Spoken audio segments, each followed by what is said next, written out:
हे घे. कशासाठी? अरे ते वुमन्स डे आहे ना, हॅपी वुमन्स डे. चल आता चहा टाक माझ्याकडे पण.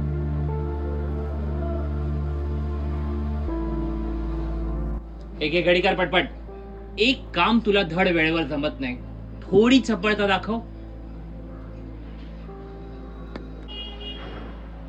हे तुला माहितीये का, यावेळेला एम्प्लॉई ऑफ द इयर साठी माझं नाव नॉमिनेट झालंय आमच्या ऑफिसमध्ये.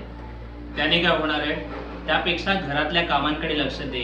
तिथे जरा जास्त लक्ष दिलंस तर त्याचा काहीतरी फायदा होईल.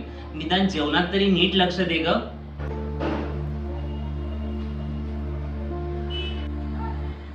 ऐक ना, खूप दमले, जरा डोकं चेपून देतोस का? ए बाई, हे सगळं करायला माझ्याकडे वेळ नाही. तू एक काम कर, गोळी घे आणि पड. आणि हे बघ, तुला झेपत नसेल ना तर कामाला जाऊ नको. उगाच माझ्या मागे किटकिट नको. एक तर मला दिवसभर इतकी कामं असतात. ए बाई, चहा करतेस ना? हो, ते